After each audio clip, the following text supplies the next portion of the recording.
Hey guys, இந்த வீடியோவில் ஒரு ஸ்டார்டர் ரெசிபி தான் பார்க்க போகிறோம். Crispy corn. ஸோ ரெஸ்டாரண்ட் ஸ்டைலில் எப்படி வீட்டிலேயே ஈஸியாக செய்யலாம் தான் பார்க்க போகிறோம்.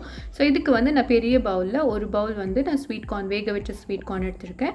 ஸோ அதில் வந்து 1/4 ஸ்பூன் உப்பு, 1/2 ஸ்பூன் மிளகா பொடி, 1/2 ஸ்பூன் பெப்பர் பொடி, 2 ஸ்பூன் வந்து அரிசி மாவு, 4 ஸ்பூன் கார்ன்ஃப்ளவர், 4 ஸ்பூன் ஒன்றா போடாமல் 2 ஸ்பூனாக போட்டு தேவைப்பட்டால் நீங்கள் 4 ஸ்பூனுமே போட்டுக்கோங்க. இல்லை 2லேருந்து 3 ஸ்பூனில் நிறுத்திக்கோங்க. ஸோ இப்போ இது கலந்து உங்களுக்கு வந்து நிறைய மாவு இருக்கிற மாதிரி இருந்துச்சுன்னா அதெல்லாம் ஜெலிச்சு எடுத்துருங்க. ஏன்னா நம்ம வந்து ஃப்ரை பண்ணும்போது இந்த மாவு எக்ஸ்ட்ரா மாவுலாம் இருந்துச்சுன்னா ஆயில் ஸ்பாயில் ஆகிடும். ஸோ எக்ஸ்ட்ரா மாவு எடுத்துட்டோம்னா நம்ம ஃப்ரை பண்ணும்போது ஆயில் ஸ்பாயில் ஆகாது. இப்போ பாருங்கள், எல்லா கார்னும் கோட் ஆகிட்டு எக்ஸ்ட்ரா மாவு எதுவுமே இல்லாமல் இருக்குது. ஸோ இது வந்து நம்ம டீப் ஃப்ரை பண்ணணும். ஸோ நல்லா சூடான ஆயிலில் இதை போட்டுட்டு மீடியம் ஃப்ளேமில் டீப் ஃப்ரை பண்ணி எடுத்துக்கணும்.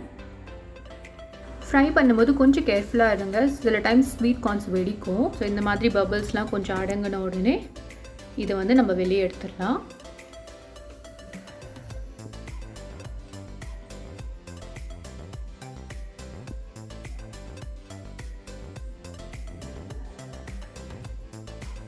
ஸோ இப்போ நம்ம கார்ன்ஸ்லாம் வந்து ஃப்ரை ஆகி ரெடி ஆகிடுச்சு. ஸோ இதுக்கு மேலே வந்து நம்ம சீசனிங் போடலாம்.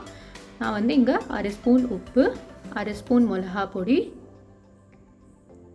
1/2 ஸ்பூன் சாட் மசாலா போட்டு ஃபஸ்ட்டு மிக்ஸ் பண்ணிக்கோங்க. மிக்ஸ் பண்ணிவிட்டு நான் இங்கே வந்து ஒரு சின்ன வெங்காயம் கட் பண்ணி வச்சுருக்கேன் பொடி பொடியாக, அதை போட்டுடணும். போட்டுட்டு மேலே கொத்தமல்லி போட்டுட்டு கடைசியாக ஒரு 1/2 லெமன் வந்து பிழிஞ்சு விட்டுடணும். பிழிஞ்சிட்டு இது நல்லா மிக்ஸ் பண்ணுங்கள்.